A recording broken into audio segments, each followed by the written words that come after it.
रोहेल असगर साहब, welcome to the show. पाजी जब भी आगे जाओ।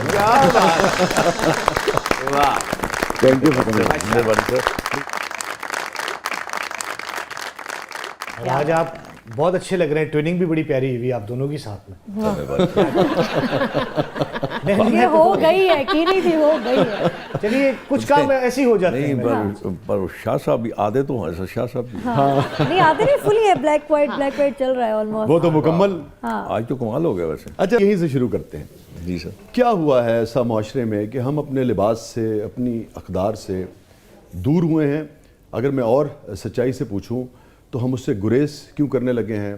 अगर और सच्चाई से मैं आपसे पूछूं तो धोती कुर्ता पहनते हुए अब हमें शर्म क्यों आती है? असल में वसीया, इसमें थोड़ा सा अगर हम ये सोचें कि लिबास असल इंसान की पहचान नहीं है। किरदार है ना जी, असल पहचान उसका किरदार है, उसकी सोच है, वो जो महसूस करता है वो है। लिबास तो एक तन को ढांपने वाली चीज़ है ना जी। दुरुस्त। कई लोग ऐसे हैं जो लिबास में भी पहन के बरहना भी- होते हैं। हाँ। तो ये ऐसा बिल्कुल नहीं करना चाहिए। जो आपका दिल कर रहा, मेरा दिल करता मैं ही पहनता हूँ। ਤੁਸੀਂ ਤਾਂ ਵੈਸੇ ਸਾਰੀ ਜ਼ਿੰਦਗੀ ਉਹ ਕੀਤਾ ਹੈ ਜੋ ਤੁਹਾਡਾ ਦਿਲ ਕੀਤਾ ਹੈ। ये भी इत्तेफाक है कि मुझे अगर कुछ करना है ना तो फिर मुझे कुछ करना है। मैं किसी की पसंद नापसंद का कतई तौर पर मुझे परवाह नहीं होती। और आप हैरान होंगे कि मेरे घर के जो अफराद हैं उनको बिल्कुल अच्छा नहीं लगता। बल्कि यहाँ पे एक और है, कोई नहीं तो किसको ज्यादा एतराज होता है, बेगम साहिबा को या बच्चों को? या अब्बा या भाई बच्चों को भी। लेकिन बेगम साहिबा को तो नहीं होता होगा। नहीं, वो तो मेरे ख्याल में उसके बस में वो सब आग लगा दे। आपको कपड़ों समेत। आज जितना अरसा हो गया, अब मेरे ख्याल में यही रह गया।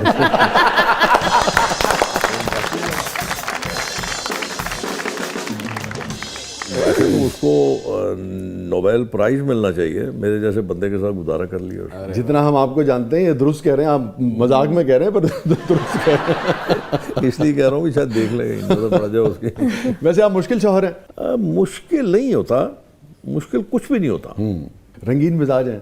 अब अगर इस सेगमेंट को या अपनी इस बात को आप किसी इंसान से निकाल दें, बाकी क्या रह जाएगा?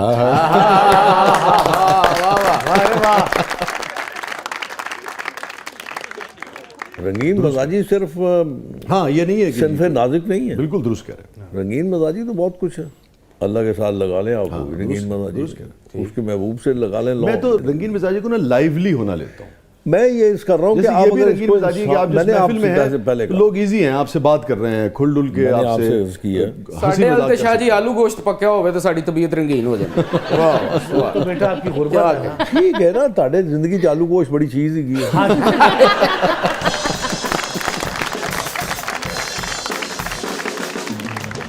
साड़ी अगर इस रंगीनी चो गोश्त कटता है तो फिर तो बिल्कुल रंगीनी अच्छा निम्रा जी। भाई, आप कुछ 6-7 बरस हो गए, हमें बहुत अच्छा लगता है कि हमने शुरू में आपके टैलेंट को पहचाना और आपको रिक्वेस्ट की, आप मुस्तकिल शोज का हिस्सा रही। हाँ बिल्कुल, 3 साल हमने इकट्ठे एक शो में काम किया था। वो Yes. पहला शो था हाँ, हमारा। पहला मेरा तो बिल्कुल पहला शो था, आपका नहीं। थोड़ी, मेरा तो काम था। नहीं। और ਅਰਸਾ ਕਿੱਡਾ ਪੱਕਾ ਯਾਦ ਹੈ ਉਹਨਾਂ ਨੂੰ।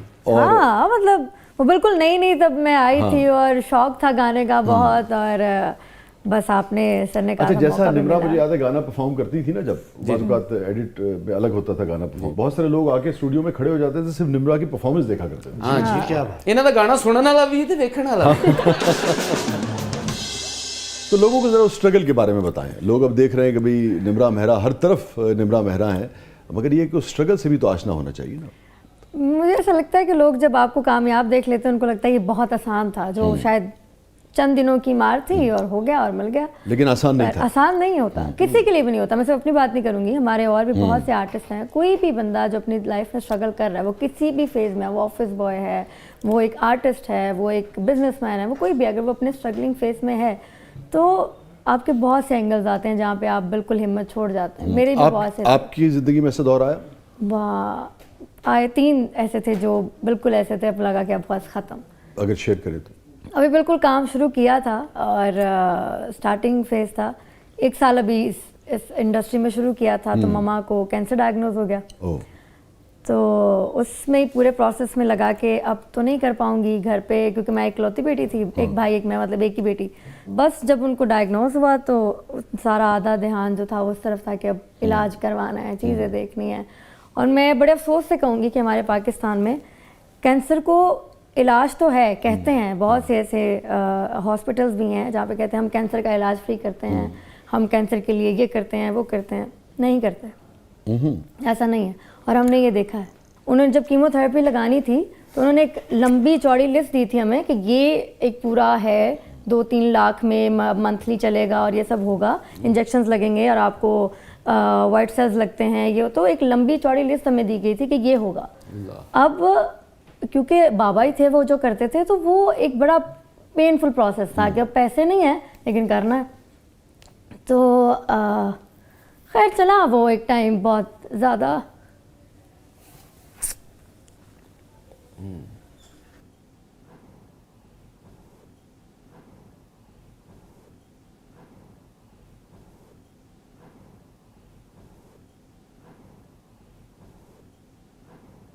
ये मैं मशवरा नहीं दे रहा, नहीं आप बड़े हैं, क्यों नहीं? लेकिन अगर ये अपनी इस चीज़ को इस तरह देखे ना कि मेरी माँ और मेरी बाप ने ये शायद देखा था कि मुझे इस मुकाम पे पहुंचना, खुश हुआ करो। नहीं खुश तो सर होते हैं, वो इसलिए खुश तो होंगे। हिम्मत रखी, इसमें काम जो किया। सच्ची वो बात खुश है, होंगे। हाँ वो खुश हो रहे होंगे इससे तुम्हें मैं देख यही के। कह रहा था, लेकिन मुझे खुद भी जिस चीज़ का रंज हुआ ना, चूँकि मुझे बहुत अच्छा लगता था कि एक बच्ची है और वालिद और वालदा, एक तो हमने ऐसा सेट का माहौल रखा था, ये खुद इस बात की गवाह है, 3-4 बरस उन्होंने काम किया कि सवाल ही पैदा नहीं होता कि कोई बच्ची जो है वो गैर महफूज अपने आप को महसूस करे, कोई कमेंट भी उसके ऊपर पास करे, ज़ीरो टॉलरेंस थी मेरी इस हवाले से। तो लेकिन मुझे अच्छा लगता था क्योंकि हमारे यहाँ इस तरीके से वालिदैन अपने बच्चों को नहीं, बच्चियों को प्रमोट करते। और मैं अपने बाबा की वहाँ पे बात करूँ तो मैंने ऐसे फादर भी शायद अपनी ज़िंदगी में बहुत कम देखे हैं कि मेरी मदर की डेथ के बाद, बिकॉज मैं कुछ ट्रॉमा में थी जहाँ पे मुझे लगता था कि अब ज़िंदगी ख़त्म है, तो मेरे बाबा ने मुझे दोबारा इस काम की तरफ आने को बोला कि ये काम करेगी तो ये ठीक हो जाएगी। वरना मैं भी उस टाइम से गुजरी हूँ जहाँ पे मैं ऐसा लगता है सब कुछ छोड़ दे आदमी, छोड़ दिया था। और छोड़ दिया था मैंने 6 माह बिल्कुल कोई ना था। और मैं ये बात आज पहली दफ़ा स्क्रीन पे कह रही हूँ कि क्योंकि आपका दिमाग ऐसा हो जाता है, आपको नहीं पता आप कैसी बातें कर रहे हैं, अल्लाह मुझे माफ़ करे हर उस चीज़ से जो मैंने कभी कह दी थी। तो मुझे ऐसा लगता था कि मेरी माँ अगर चली गई तो दुनिया में सबकी माँ चली जानी चाहिए, और मैं ये बातें करने लग गई थी। और मेरे फादर को ये चीज़ बहुत लगती थी कि बहुत अब चीज़ों को फील करने लगी है। और एक टाइम ऐसा आ गया था कि मैंने हर जगह अपनी मम्मा की पिक्चर्स लगा ली और फिर मुझे मेरी माँ के चेहरे से डर लगने लगा। अच्छा, ऐसा लगता था कि वो कहीं पीछे खड़ी हैं, जिनको मैं मतलब दिन रात याद करती थी कि मम्मा वापस आ जाएं, मम्मा वापस आ जाएं, मम्मा वापस आ जाएं, मम्मा वापस आ जाएं। एक टाइम ऐसा आया कि हर जगह उनको देख देख के मुझे अपने कमरे, अपने घर से डर लगने लग गया कि कहीं वो इधर ही है, वो यहीं है, उनका साया है। ये भी टाइम आ जाता है। आप मतलब सियासी तौर पे आप इस कदर डिस्टर्ब हो गए, मुख्तलिफ तरह के उसके असरात आए। फिर मेरे बाबा ने मुझे बहुत अच्छे से, उस मेरी फैमिली, मेरे भाई ने, बाबा ने बहुत तरीके से मुझे उन काम से चीज़ों से निकालना शुरू किया। आप तो काफ़ी मुश्किल से यानी कि गुजरी हैं। तो सर वो एक टाइम था जो जिसने मतलब जब आप बहुत पेन बर्दाश्त कर लेते हैं ना, अब मुझे ऐसा लगता है कि अब मेरी ज़िंदगी के शायद वो फेज़ है कि मैंने इतना पेन बर्दाश्त कर लिया है, इतना कर लिया है कि अब मुझे फील कम होता है। पता नहीं क्यों इंसान स्ट्रॉन्ग हो गई। नहीं, मैं स्ट्रॉन्ग नहीं, पर शायद पता नहीं अंदर कहीं कुछ रह गया है बहुत ना, इतना ज़्यादा दर्द रह गया है कि अब कोई छोटी सी चीज़ हो जाए ना तो फील नहीं होता। अच्छा जी, इस तरह निम्रा ने कहा कि मेरी बहन भी नहीं है, तो निम्रा आप मुझे भी अपनी बहन समझिए, देखे मेरी पोनी। आप बहुत पप्पे कुट्टन बहन है, आपको नहीं बनाऊंगी। आपको बहन नहीं बना सकते, आपको नहीं बनाना, ये तो बना बनाया काम बिगाड़ते ऐसी बहन है। ये तो वो बहन है जो सुहाग उजाड़ती है। हाँ, ये वो वाली बहन है। ये पता करो बना बनाया काम केड़ा बिगड़ना।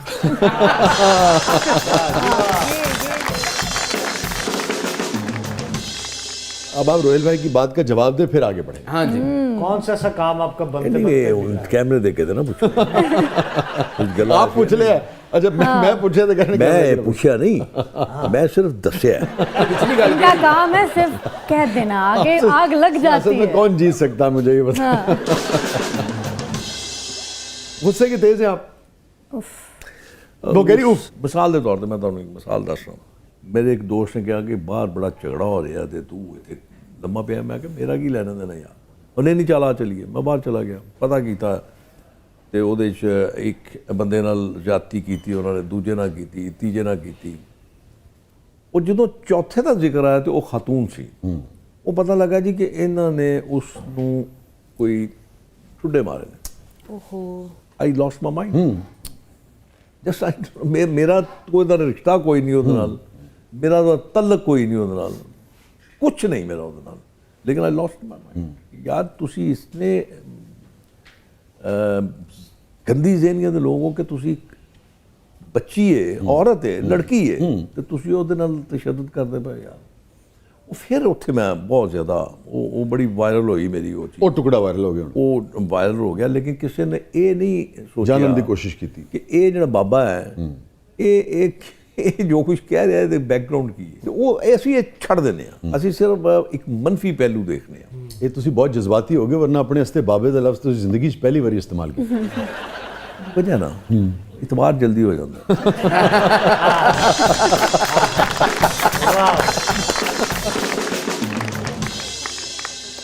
ਤੇ ਅੱਜ ਅੰਗੂਠੀਆਂ ਵੀ ਨਹੀਂ ਤੁਸੀਂ ਪਾ ਕੇ ਆਏ ਸਰਕਾਰ? ਐਵੇਂ ਹੀ ਬਸ ਉਹ ਨਹੀਂ, ਲੇਕਿਨ ਕੋਈ ਸਾਦਗੀ ਵੱਲ ਰਵਾਂ ਦਵਾਂ ਹੈਗੇ ਹੋ ਤੁਸੀਂ, ਨਹੀਂ ਐਸਾ ਵੀ ਕੁਛ ਨਹੀਂ ਹੈਗਾ। ਉਹ ਫਰਕ ਪਿਆ ਹੈ। ਉਹ ਨਹੀਂ, ਮੈਂ ਨਿਕਲਿਆ ਜਲਦੀ 'ਚ ਭੁੱਲ ਗਿਆ। ਮੈਨੂੰ ਇੱਥੇ ਆ ਕੇ ਯਾਦ ਆਇਆ ਕਿ ਮੈਂ ਘੜੀ ਵੀ ਪਾਈ ਹੁੰਦੀ, ਅੰਗੂਠੀ ਵੀ ਪਾਈ ਹੁੰਦੀ, ਸੱਜੇ ਪਾਸੇ ਅੰਗੂਠੀ ਪਾਈ ਹੋਣੀ ਸੀ, ਖੱਬੇ ਪਾਸੇ ਘੜੀ ਪਾਈ होनी थी। नाज़रीन स्टे विद अस, छोटे से वक्फे के बाद वापस आते हैं। हमारे साथ मौजूद है रोहेल असगर साहब, हमारे साथ मौजूद है निम्रा मेहरा साहिबा। आप देख रहे हैं